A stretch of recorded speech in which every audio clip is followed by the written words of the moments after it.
नमस्कार। Civil services aptitude test यानी CSAT की तैयारी को लेकर हमेशा एक कंफ्यूजन बना रहता है, सही कहा ना? पर अब और नहीं। आज हम पिछले 3 सालों के असली पेपर डेटा को खोद कर निकालेंगे और सीसैट के बदलते पैटर्न को डिकोड करेंगे, ताकि एक बिल्कुल साफ डेटा पर टिकी हुई रणनीति सामने रखी जा सके। तो एक सीधा सा सवाल, क्या अभी भी घंटों परम्यूटेशन एंड कॉम्बिनेशन पर लगाए जा रहे हैं? अगर हाँ, तो हो सकता है कि ये कीमती वक्त एक पुरानी आउटडेटेड स्ट्रैटेजी पर बर्बाद हो रहा हो। देखते हैं असली डेटा इस बारे में क्या कहता है। देखिए, सालों से एक कहानी चलती आ रही है, एक मिथक, कि सीसैट क्लियर करना है तो हर मुश्किल से मुश्किल टॉपिक को घोटना पड़ेगा। पर अब वक्त आ गया है इस मिथक को तोड़ने का, इसे बस्ट करने का।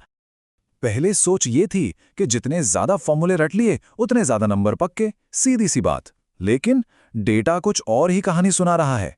हाल के पेपर्स ने इस पूरे सोच को पलट कर रख दिया है। डेटा चिल्ला चिल्ला कर कह रहा है, अब खेल फॉर्मूलों का नहीं, अब खेल है कॉन्सेप्ट्स का, लॉजिक का। ठीक है, तो अब सीधे सबूतों की बात करते हैं। हमने पिछले 3 साल 2023, 24 और 2025 इन पेपर्स को खंगाला है और एक ऐसा साफ पैटर्न निकलकर सामने आया है जो तैयारी की पूरी दिशा ही बदल सकता है। जरा इस टेबल पर नजर डालिए। 2023 का पेपर वो एक तरह की अनोमली था, मतलब कुछ अलग ही था, बहुत मुश्किल, और पूरा जोर परम्यूटेशन एंड कॉम्बिनेशन मतलब पीएनसी पर। लेकिन फिर आया 2024 और यूपीएससी ने जैसे कोर्स करेक्शन किया।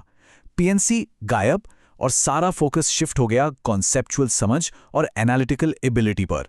और 2025 में यही ट्रेंड न्यू नॉर्मल बन गया। ये कोई छोटा मोटा नहीं, बल्कि एक बहुत बड़ा, एक डिसाइसिव बदलाव है।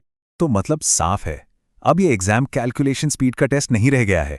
नहीं, ये टेस्ट है लॉजिक का, कॉन्सेप्ट्स कितने साफ हैं इसका, और चीज़ों को एनालाइज करने की क्षमता का। ये रटने वाली पढ़ाई से हटकर समझने वाली पढ़ाई की तरफ एक बहुत ही क्लियर शिफ्ट है। तो सवाल यह है कि अगर पुराने तरीके काम नहीं आ रहे तो फिर ध्यान कहाँ लगाया जाए? अच्छी बात यह है कि डेटा हमें सीधा उन टॉपिक्स तक ले जाता है जहां से अब सबसे ज्यादा नंबर बन रहे हैं। ये नंबर देखिए स्क्रीन पर, 23। जी हाँ, 23 सवाल, वो भी सिर्फ एक टॉपिक, नंबर सिस्टम से, अकेले 2024 के पेपर में। ये कोई मजाक नहीं है, ये साफ साफ इशारा है कि सीसैट मैथ्स का नया किंग कौन है। और हाँ, सिर्फ ऊपर ऊपर से नंबर सिस्टम पढ़ लेना काफी नहीं होगा। इन सब टॉपिक्स में महारत हासिल करनी होगी। Factors, divisibility rules, reminders. Data यही बता रहा है कि सवाल सीधे सीधे इन्हीं एरिया से उठकर आ रहे हैं। तैयारी का बेस यही होना चाहिए। अच्छा, ये तो हुई मैथ्स की बात। अब आते हैं रीजनिंग पर। यहां भी एक बड़ा गेम चेंजर उभर कर आया है, और इसका नाम है डेटा सफिशिएंसी। अब ये डेटा सफिशिएंसी है क्या, इसे समझना जरूरी है। ये सवाल को सॉल्व करने के बारे में है ही नहीं, ये तो बस ये पता लगाने के बारे में है कि क्या दी गई जानकारी सवाल को सॉल्व करने के लिए काफी है। मतलब ये कैलकुलेशन नहीं, बल्कि प्योर लॉजिक और एनालिटिकल थिंकिंग को टेस्ट करता है।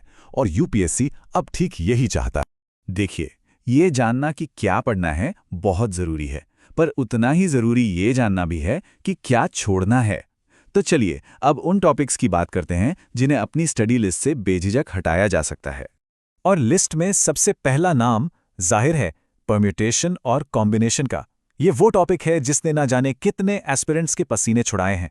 पर सवाल ये है कि क्या आज भी इससे डरने की जरूरत है? चलिए डेटा से ही पूछते हैं। जवाब है 0, एक बड़ा सा शून्य। बिल्कुल सही सुना। पिछले 2 साल से लगातार पीएनसी से एक भी सवाल नहीं आया। ये एक बहुत ही लाउड एंड क्लियर मैसेज है। यूपीएससी ने इस टॉपिक को साइडलाइन कर दिया है, तो अब इसे अपनी किताबों से भी साइडलाइन कर देने का वक्त आ गया है। तो ये रही official do not study list. PNC, बड़े बड़े सीटिंग अरेंजमेंट, मुश्किल पजल्स, ये सब अब लिस्ट से बाहर हैं। क्यों? क्योंकि इनमें वक्त बहुत लगता है और बदले में मिलता कुछ खास नहीं। यूपीएससी ने इन्हें हटाकर स्मार्टर क्वेश्चन टाइप्स को जगह दी है। इस लिस्ट को फॉलो करने का मतलब है ढेर सारा कीमती वक्त बचाना। ठीक है, तो अब हमें पता है कि क्या पढ़ना है और क्या बिल्कुल नहीं पढ़ना है। अब इस सारी जानकारी को एक एक्शन प्लान में बदलते हैं, एक स्मार्ट प्लान, जिसे हम कहेंगे 55 क्वेश्चन स्मार्ट प्लान। ये चार्ट देखिए, ये बताता है कि वो 55 सवाल चुनने कहां से हैं। ध्यान से देखें तो लगभग 80%, जी हां 80% अटेम्प्ट सिर्फ 2 एरिया पे फोकस्ड हैं, रीडिंग कॉम्प्रिहेंशन और नंबर सिस्टम।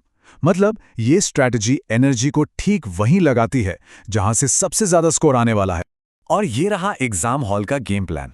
कोई रॉकेट साइंस नहीं है, एकदम simple step by step process. पहले 5 मिनट पेपर स्कैन करके अपने 55 टारगेट क्वेश्चन मार्क करने हैं। फिर अगले 40 मिनट्स में रीडिंग कॉम्प्रिहेंशन निपटाना है। उसके बाद 45 मिनट में आसान मैथ्स और रीजनिंग, और आखिर के 30 मिनट्स रिव्यू और बफर के लिए। इस प्लान से पैनिक नहीं, कंट्रोल रहेगा। तो चलिए अब तक की सारी बातचीत को एक फाइनल, एकदम सिंपल ब्लूप्रिंट में समेट लेते हैं। ये सीसैट में सफलता के लिए एक क्लियर कट रोड मैप है। अगर इस पूरी चर्चा से सिर्फ एक चीज याद रखनी हो तो वो ये स्लाइड है। एक तरफ है मास्टर दीज टॉपिक्स, जिन पर 90% टाइम और एनर्जी लगानी है, और दूसरी तरफ स्किप दीज, जिन्हें पूरी तरह इग्नोर करना है। इससे ज्यादा सिंपल और क्या होगा? तो आखिर में इस एक बात को अपना मंत्र बना लीजिए कि 55 प्रश्नों को स्मार्ट तरीके से हल करना है, 120 प्लस अंक लाकर आराम से क्वालिफाई करना है। अब सीसैट कोई हवा नहीं है, ये एक पैटर्न है जिसे डीकोड किया जा सकता है, एक स्ट्रैटेजी है जिसे फॉलो किया जा सकता है, और सबसे बड़ी बात, डेटा हमारे साथ है। अब बस इस ब्लूप्रिंट पर चलने की देर।